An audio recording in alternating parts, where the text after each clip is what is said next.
வருஷமும் நம்ம இந்திய அரசாங்கம் இந்த மத்திய பட்ஜெட்டை தாக்கல் செய்யறதுக்கு ஒரு நாள் முன்னாடி பொருளாதார ஆய்வு அறிக்கையை வந்து அறிவிப்பாங்க.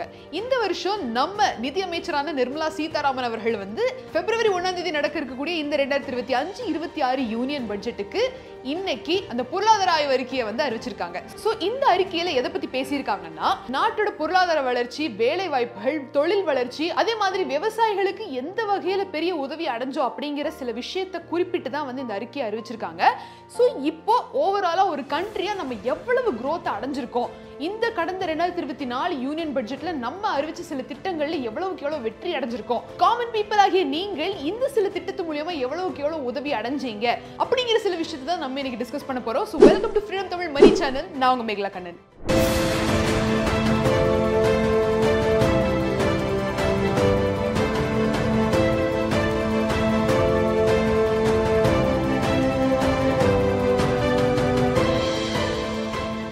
முதல்ல இந்தியாவோட ஜிடிபி growth, அதாவது கிராஸ் டொமெஸ்டிக் ப்ராடக்ட், பொருளாதார வளர்ச்சி எப்படி இருந்திருக்கு கடந்த 2024-25 யூனியன் பட்ஜெட்டின் திட்டத்தின்படி எப்படி இருந்திருக்கு பாத்தீங்கன்னா, இந்தியா வந்து 6.5% வந்து வளர்ச்சி அடைஞ்சிருக்கிறதா சொல்றாங்க. அதே மாதிரி 309.59 trillion rupees growth பார்த்திருக்கு. அதாவது 30,95,000 கோடி ரூபாய்க்கான வளர்ச்சியை நம்ம அடைஞ்சிருக்கிறதா சொல்றாங்க.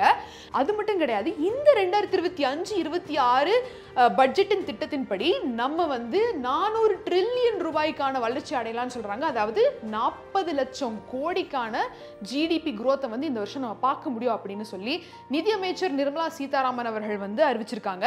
ஸோ இது எந்த அளவுக்கு வந்து ஒரு growth-ஆ அவங்க ஓவராலா பார்க்குறப்போ காமன் பீப்புளா நம்மளுக்கும் அந்த வளர்ச்சி தோணுச்சா, நம்ம வாழ்க்கையில ஆகட்டும், இல்ல நம்ம சுத்து வட்டாரத்திலே ஆகட்டும், இல்ல நம்ம இருக்கக்கூடிய அந்த மாவட்டம், மாநிலம் எதா இருந்தாலும் சரி, அங்க இந்த வளர்ச்சி கண்ணுக்கு தட்டுப்பட்டுச்சா, இருந்துச்சா அப்படிங்கறதா என்னோட கேள்வியா இருக்கு. சோ ஓவராலா பாக்குறப்போ இவ்வளவு வளர்ச்சி அடைஞ்ச நம்ம இந்திய நாடு as a common people நீங்க ஒரு தடவை யோசிச்சு பாருங்க, உண்மையாலுமே வளர்ச்சி அடைஞ்சமா இல்லையா அப்படிங்கறத. அது மட்டும் இல்லாம இவ்வளவு ரூபாய்க்கான வளர்ச்சியை நம்ம அடையிறோம் அப்படிங்கிறப்போ எங்கிருந்து நம்மளுக்கு கஷ்டம் வந்தது, இந்த வளர்ச்சி உண்மையாலுமே இருந்தா இல்லையா அப்படிங்கறத யோசிச்சு பாருங்க. அடுத்ததா இன்ஃப்ளேஷன் அண்ட் பிரைஸ் ரைஸ், அதாவது விலை உயர்வு, அதே மாதிரி இந்த பொருளாதார ரீதியா நம்ம எந்த அளவுக்கு அடி வாங்காம இருக்கிறோம் அப்படிங்கிறதுல 2023-24 வந்து நம்ம 6.1% கண்ட்ரோல் இருந்திருக்கோம் இந்த இன்ஃப்ளேஷன் ரேட்ல. அப்போ 2024-25 வந்து 5.4% நம்மளால அதை வந்து குறைக்க முடிஞ்சு அந்த இன்ஃப்ளேஷனை கண்ட்ரோல்ல வச்சிருக்க முடியுது அப்படின்னு சொல்றாங்க. அண்ட் அது மட்டும் கிடையாது, ஃபுட் இன்ஃப்ளேஷன், ஃபியூல் பிரைஸ் வந்து 10% உயர்ந்திருக்கிறதாவும் சொல்றாங்க. ஏன்னு கேட்டீங்கன்னா, சாப்பாட்டின் உணவு விலைவாசிகள் எல்லாமே இந்த வருஷம் உயர்ந்துகிட்டே தான் இருந்தது. அதை நம்ம எல்லாருமே ஃபேஸ் பண்ணிட்டு தான் இருக்கோம். அது மட்டும் கிடையாது, ஃபியூல் பிரைசஸ், அதாவது பெட்ரோல், டீசல் எல்லா ரேட்டுமே வந்து எச்சானதை நம்ம இந்த வருஷம் எல்லாரும் ஃபேஸ் பண்ணணும். ஸோ அதோட பர்சன்டேஜ் பார்த்தீங்கன்னா 10% உயர்ந்திருக்கும் அப்படிங்கிறத அவங்களே சொல்றாங்க. ஸோ இதுதான் இந்த 2024-25 பட்ஜெட்டின் திட்டத்தின்படி இவங்க இந்த அளவுக்கு தான் வந்து விலைவாசியை கண்ட்ரோல் பண்ண முடிஞ்சது நம்ம அரசாங்கத்தால. அடுத்ததா எம்ப்ளாய்மெண்ட் அண்ட் ஜாப் கிரியேஷன் அப்படிங்கிற ஒரு செக்டருக்கு நம்ம வர்றப்போ, வேலை வாய்ப்புகள் உங்கள எத்தனை பேருக்கு கிடைச்சது, இது ஒரு முக்கியமான கேள்வி. ஏன் சொல்றேன்னா, இந்தியாஸ் எம்ப்ளாய்மெண்ட் ரேட் வந்து 7.2% உயர்ந்திருக்கிறதா சொல்றாங்க. வேலை வாய்ப்புகள் 7.2% உயர்ந்திருக்குன்னா அப்போ நம்மள எத்தனையோ பேர் வேலை வாய்ப்பு இல்லாம ஏன் கஷ்டப்பட்டுக்கிட்டு இருக்கோம் அப்படிங்கிற ஒரு கேள்வி வருதுங்களா இல்லையா? அதுதான் மேட்ரு. இது அரசாங்கம் இந்த வருஷம் இவ்வளவு உயர்ந்திருக்கு அப்படின்னு சொல்றப்போ அந்த கஷ்டம் நம்மளுக்கு வந்திருக்க கூடாது அப்படின்னு நான் நினைக்கிறேன். ஆனா ஓவராலா ஒரு கண்ட்ரியோட வளர்ச்சியிலிருந்து பாக்குறப்போ இந்த அளவுக்கு வேலை வாய்ப்புகள் வந்து உயர்ந்திருக்கா, அதை நீங்களும் தெரிஞ்சுக்கோங்க. இன்ஃபேக்ட் நம்ம தான் தெரியாம இருக்கிறோமோ என்னமோ அப்படிங்கிற மாதிரியான கேள்வி உங்களுக்கு வரலாம். அது மட்டும் கிடையாது, 89 லட்சம் புது வேலை வாய்ப்புகளை வந்து 2024-25 உருவாக்கி இருக்கிறதா சொல்றாங்க. ஸோ இதுவுமே வந்து அவங்க நோட் பண்ணிருக்கக்கூடிய இன்னொரு விஷயம். ஐடி செக்டர் வந்து உயர்ந்திருக்கிறதாகவும், அதே மாதிரி மேனுஃபேக்சரிங், அதுக்கப்புறம் ரூரல் டெவலப்மெண்ட்ல வந்து நம்ம இன்னும் கொஞ்சம் டெவலப் பண்ணோம், ஏன்னா அது சருங்கி இருக்கு அப்படிங்கிற ஒரு இதையும் அவங்க தெரிவிச்சிருக்காங்க. ஏன்னா முக்கியமா ஐடி செக்டர்ல வேலை வாய்ப்புகள் அதிகப்படுத்தி அதுல ஃபோக்கஸ் பண்ண காரணத்தினாலேயோ இங்க மேனுஃபேக்சரிங், அதுக்கப்புறம் ரூரல் டெவலப்மெண்ட்னு ஒன்று இருக்கு. இந்தியாவோட மேஜர் இம்பார்ட்டன்ஸ் ஃபோக்கஸ் பண்ண வேண்டிய ஏரியா அது ரெண்டுமே. அந்த ரெண்டு முக்கியமான இடத்துல ஒரு மிகப்பெரிய சரிவை சந்திச்சிருக்கிறதா வந்து நிதி அமைச்சரே சொல்லியிருக்காங்க. ஆனா இந்த வருஷம் அது எப்படியாவது மேனேஜ் பண்ணுவாங்களா என்னங்கிறது தான் ஒரு மிகப்பெரிய சேலஞ்சா இருக்க போகுது. அடுத்ததா foreign direct investment and business growth, அதாவது வெளியூர் கம்பெனிஸ் ஆகட்டும் இல்ல வெளியூர்ல இருக்கக்கூடிய தொழிலாளர்கள் வந்து நம்ம நாட்டுல முதலீடு செய்யற அந்த ஒரு growth rate எப்படி இருக்குன்னு பார்த்தோம்னா 7055 பில்லியன் ருபீஸ், அதாவது 7,05,500 கோடி ரூபாய்க்கான வளர்ச்சியை இந்த ஒரு எஃப்டிஐ மூலமா நம்ம நாட்டுக்கு வளர்ச்சி அடைஞ்சிருக்கு.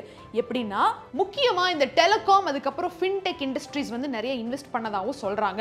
அது மட்டும் கிடையாது, ஸ்டார்ட் அப் ஈகோசிஸ்டம்ல வந்து நம்ம 1245 பில்லியன் ருபீஸ், அதாவது 1,24,500 கோடி இந்த வருஷம் நம்ம வளர்ச்சி அடைந்ததா சொல்றாங்க இந்த ஸ்டார்ட் அப்ஸ்ல மட்டும்.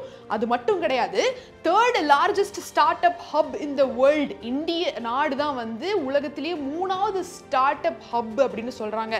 இப்போ இந்த இடத்துல உங்களுக்கு ஒரு கேள்வி வரலாம், நானும் தான் ஒரு ஸ்டார்ட் அப் ஆரம்பிக்கணும் அப்படின்னு நினைச்சேன், ஆனா என்னால அந்த அளவு சக்சஸ்ஃபுல்லா பண்ண முடியலையே அப்படிங்கிற கேள்வி வந்து நிறைய காமன் பீப்புளுக்கு வந்து எழுந்திருக்கு. அடுத்ததா இன்ஃப்ராஸ்ட்ரக்சர் அண்ட் டெவலப்மெண்ட். ஒரு நாட்டோட இன்ஃப்ராஸ்ட்ரக்சர் தான் வந்து எல்லாத்தையுமே முடிவு பண்ணும் அப்படின்னு சொல்லுவாங்க. ஏன்னா எலக்ட்ரிசிட்டி, ரோடு, ரயில்வேஸ்ன்னு முழுக்க முழுக்க வெளியில நம்ம எப்படி நம்ம நாட்டை பில்ட் பண்ணிட்டு வந்துட்டு இருக்கிறோம் அப்படிங்கிற ஒரு முக்கியமான அடையாளத்துக்கு இன்ஃப்ராஸ்ட்ரக்சர் growth வந்து ஒரு மிகப்பெரிய உதாரணம். அப்படி இருக்கிறப்ப நம்ம அரசாங்கம் வந்து 10,05,000 கோடி இந்த இன்ஃப்ராஸ்ட்ரக்சருக்காக அலோகேட் பண்ணியிருந்தாங்க.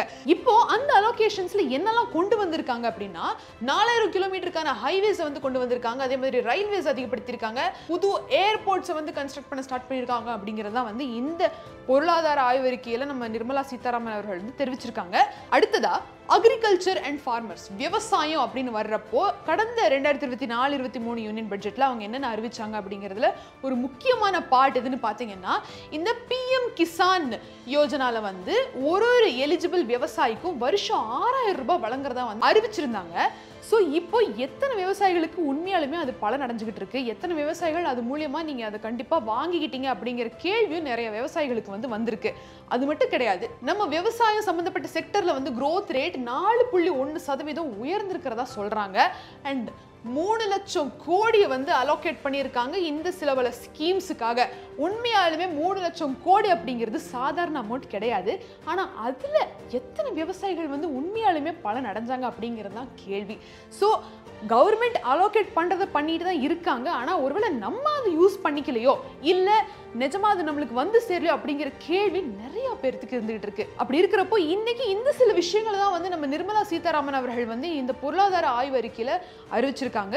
ஸோ இதுல இந்த ஒரு டீடைல்ஸ் வெளியானதுக்கு எத்தனையோ கேள்வியோ அவங்களோட ஒப்பீனியன்ஸை வந்து ஷேர் பண்ண ஸ்டார்ட் பண்ணியிருக்காங்க. ஸோ இதெல்லாம் தான் டீடைல்ஸ். கடந்த யூனியன் பட்ஜெட்ல என்னென்னலாம் அவங்க அறிவிச்சாங்க, அதில் என்னென்னலாம் நம்ம அச்சீவ் பண்ணியிருக்கோம், எந்த மாதிரி growth அடைஞ்சிருக்கோம் அப்படிங்கிறத அவங்க தெரிவிச்சிருக்காங்க. ஸோ இதில் உங்களோட ஒப்பீனியன் என்ன, இந்த வருஷம் எந்த மாதிரியான எக்ஸ்பெக்டேஷன்ஸ் நீங்கள் வச்சிருக்கீங்க, அண்ட் இந்த வருஷம் அந்த திட்டத்தை கொண்டு வந்தாலும் கூட எந்த அளவுக்கு நம்ம அரசாங்கத்தால் அது நேருக்கு நேராக வந்து செயல்பாட்டில் இறக்க முடியும் அப்படிங்கிறத நீங்கள் தயவு செஞ்சு காமெண்ட் செக்ஷனில் தெரியப்படுத்துங்க. ஸோ February 1ஆம் தேதி நம்ம இந்த எல்லா கேள்விக்கும் கண்டிப்பாக ஒரு விடை கிடைக்கும். ஏன்னா 2025-26க்கான மத்திய பட்ஜெட் வந்து 11 மணிக்கு நம்ம நிதியமைச்சர் நிர்மலா சீதாராமன் அவர்கள் வந்து தாக்கல் செஞ்சிருவாங்க. ஸோ காத்திருப்போம். எல்லா அப்டேட்ஸும் நாங்கள் உங்களுக்கு கண்டிப்பாக கொடுத்துக்கிட்டே இருக்கோம். So stay tuned. மீண்டும் ஒரு சுவாரஸ்யமான பகுதியில் நான் உங்களை வந்து சந்திக்கிறேன். Until then, it's Meghla Kannan signing off. நன்றி, வணக்கம்.